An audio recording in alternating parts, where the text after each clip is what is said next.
Travellers on the road this festive season have been sending out images that attest to what experts have been saying, that South Africa's infrastructure is crumbling. So you've got an example behind me. Let's look at the state of infrastructure tonight then. A report from the South African Institution of Civil Engineering published late last year suggests that the entire public infrastructural system in South Africa has collapsed or is in danger of collapsing. In its report card, it gave infrastructure a D, which is the lowest rating since the report was first published in 2006.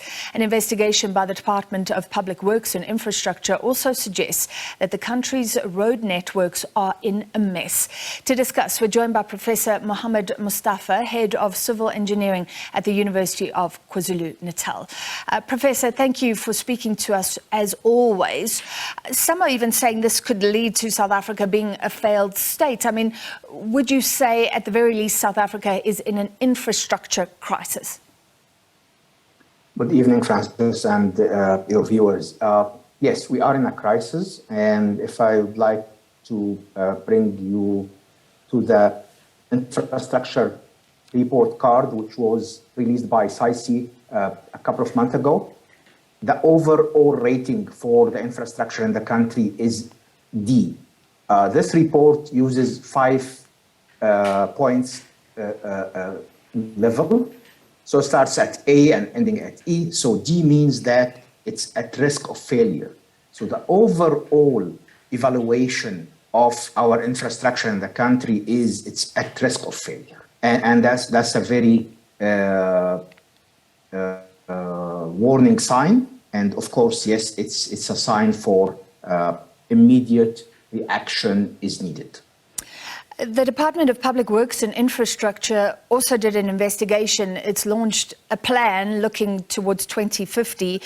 It spoke about inadequate maintenance of roads, draining and flood management systems not being effective, pedestrians in danger because bridges aren't being built, and the construction mafia, the theft of infrastructure and unrest is impeding work to build things like bridges to get people across rivers. And what's interesting to me is that it says, talking about the roads, that's across rural and urban areas. So this is widespread. We can't even say urban areas are doing okay or rural areas are doing okay. In fact, that's not 100% accurate in terms of roads, because again, if we use the infrastructure report card as an indication, we can see that our provisional roads got a B+, which means that they are in very good condition and they are fit for purpose. While the municipal and provisional roads, they got E, which is the lowest level. And it means that there is a need for immediate action and they are not fit for purpose. So there is a very different scenario when it comes to our our national roads and then the provisional and municipal levels. So in some areas you will find world-class infrastructure, and Gautrain is one of them. On the other side, you see failed infrastructure. But the problem is, as we said, the overall indication is very serious, and it's like 50% of our infrastructure either collapsing or already collapsing. Yeah, it's incredible. Okay, thank you for pointing that out. The report does indeed point out that SANRAL is doing well, the National Roads Agency. So like you said, they got a B+. And government's plan suggests that SANRAL should take over more of the country's roads because it is doing well in terms of maintenance and repairs. Is that a good thing then? Because government says there's so many institutions looking after roads, 62, they don't have the same standards. So at least take what's working. Let SANRAL do what it's doing on more roads. All right. I don't think it's a very good idea that we say, okay, SANRAL takes over everything else. The problem will increase because basically SANRAL are not capacitated to take over more than 750,000 kilometers of roads which we have in the country. Currently, SANRAL is responsible for a very small portion of this network, very, very small portion. And the system is working because the resources allocated to SANRAL are adequate compared to their needs. So the problem is not SANRAL and others. The problem is the system used by SANRAL, the allocations given to SANRAL, and the type of appointments SANRAL are doing for their employees. So yes, I agree on the point that 62 is a huge number. We must have a maximum of 3 or 4 agencies looking after our roads in the country, but they must all have the same resources, the same level of freedom to appoint people with experience, people with competence, and of course, then we look at how they are working and we can evaluate their performance. At that point, we can see more than one SANRAL. And again, I'm not talking about more than one SANRAL in terms of naming them, but I'm talking about in terms of success. SANRAL is a successful story, and we need to repeat the successful story, not just to allocate more work for them, which they cannot be able to absorb efficiently. Yeah. Okay, so good point. You're saying there should be less agencies, but they need to get the money. The Department of Public Works does say that spending on roads between 2015 and 2021 actually increased. So why are we seeing things fall apart? Is that because the spending may have increased, but it's still not enough to deal with the maintenance? Is the money being squandered? Is it being used well? Any comments? There are 2 points here. The first one is maintenance allocations. And during our previous discussion last year, we talked about maintenance and we said that it is a huge backlog in the country and we need more than 200 billion rand to deal with maintenance of roads in the country. So definitely there was an increase in the allocations, but not in the maintenance allocations. The second point is basically the play of numbers. The guys working with finance can say that we increased the amount allocated, but the cost of building, the cost of maintaining, the cost of upgrading has increased significantly. So is the increase in the budget equal to the increase in the cost? I don't think so. So when it comes to value for money, there is a decrease in the allocation, not really an increase in the allocation. It's simply similar to the salaries people receive. They get a salary increase of 5% or 2%, but the prices are increasing by 20%. So that's not really an increase, it's a decrease.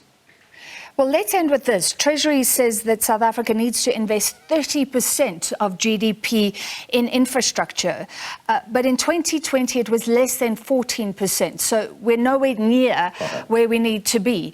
Given that funds are tight, money's too tight to mention, are you hopeful? I mean, how do we fix it if the money's not there? All right, it's the same financial problem every sector is facing in the country. And I understand that infrastructure may not be the first priority in the fiscus of the country, but it has to be on the top list. We need 30%, and we may need even more than 30%. We need to work properly with what we have. The SANRAL model is a very good model. We need to replicate that model. But at the same time, we need to look at where the money is leaking in terms of the construction mafia, in terms of giving tenders not to the qualified contractors, in terms of not spending money on priorities. So this is, of course, one important area. The other important area is also looking into adopting a very good pavement management system.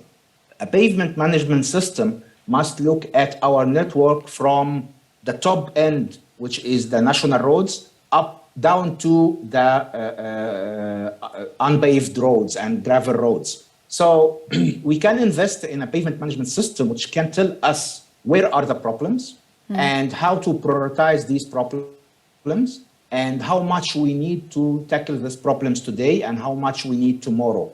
So currently, we have different pavement management systems in different provinces. Not all of them do use a proper system.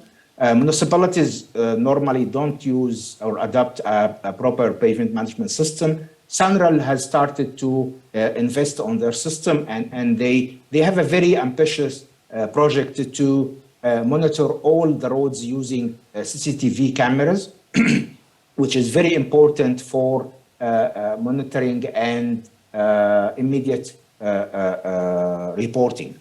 So these are things which we can do. But one other thing which is very important to look at is allowing private sector to build, monitor, and get benefit from infrastructure. So allowing private sector to build roads, to build water treatment plants, wastewater treatment plants, bridges, and this can be under their concession for 25, 30, 50 years whatsoever. So they can get a return from that. And we as a country can get these projects done in parallel to our budget and then get handover after a period of time. This has been done in different countries. It is successful. Of course, it has to be corruption-free, and then we can see a huge improvement in our infrastructure within a short period of time.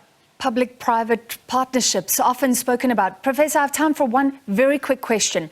KwaZulu-Natal has highlighted the problem this festive season with sewage pouring into the ocean in various parts where tourists used to revel.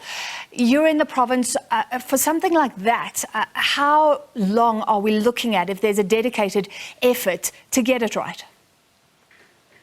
I see that eThekwini is trying their best really to speed it up. However, the efforts are not yet successful in terms of repairing all the wastewater treatment plants. And it's not really an easy task. Infrastructure projects are usually medium-term to long-term projects. The damage happened during April-May flood was devastating. So they need time. They are working against the time.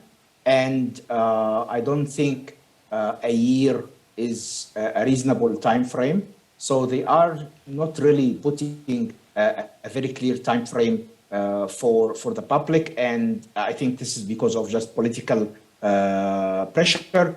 But I think they are working against the time, and they will need more time. They can't just fix the problems we had during the flood within the last 6 months.